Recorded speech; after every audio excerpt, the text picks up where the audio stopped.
Para kiai digelandang oleh tentara Nippon Jepang, dan satu di antara mereka adalah Hadratus Syekh Kiai Haji Hashim Asy'ari. Jari jemarinya remuk dipukuli tentara Jepang. Kakek Gus Dur tetap melantunkan ayat suci Al-Quran dan mengulang hafalan hadis-hadis Bukhari, serta tegas menolak tunduk pada Tenuheika, Kaisar Jepang.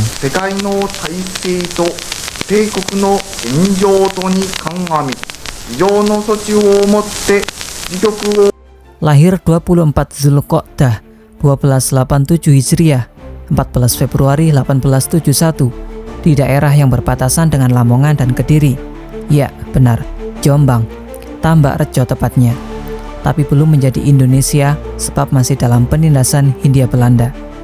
Hadratus Syekh Muhammad Hashim Asy'ari, itulah nama beliau, Nyai Halimah ibunya, dan Kiai Asy'ari ayah beliau. Bagaimana tidak? Beliau lahir di lingkungan pesantren dan dari keturunan orang-orang yang paham dan mengamalkan ajaran Islam.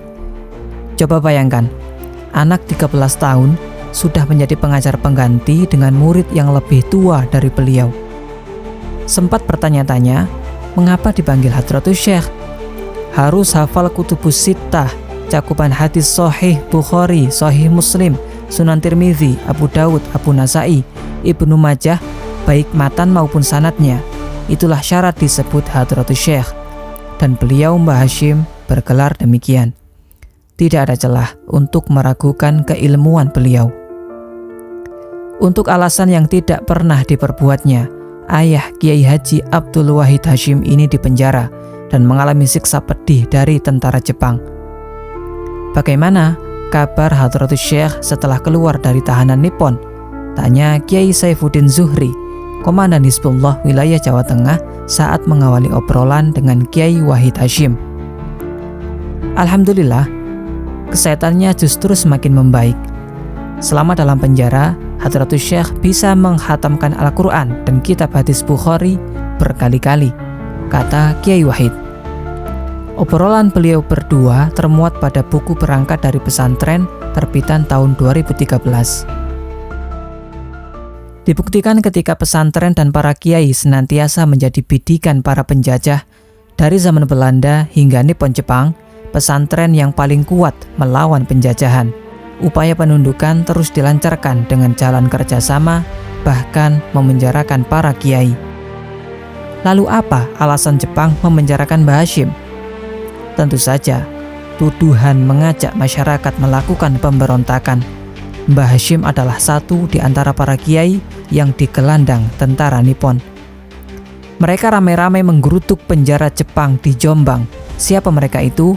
Mereka adalah ribuan santri beliau yang memantik perlawanan. Hal ini memaksa Jepang memindahkan Mbah Hashim ke Mojokerto.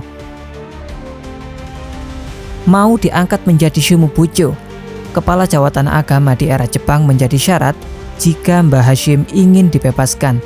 Setuju, meski ada tapinya, ujar Kiai Wahid Hashim. Ketika ditanya Kiai Saifuddin Zuhri tentang hal ini, masih pada buku yang sama, berangkat dari pesantren. Menerima tawaran kolonial Jepang lebih bijaksana daripada menolaknya, terang Kiai Wahid Hashim. Sederhana, jika menolak bisa dianggap oleh Jepang sebagai sikap yang tidak mau kerjasama, mengingat 5 bulan penderitaan Hadratus Syekh dalam penjara Jepang. Meskipun akhirnya karena kondisi juga harus mengasuh dan memangku pondok pesantren, jabatan Shumubujo digantikan oleh Kiai Haji Wahid Hashim sendiri.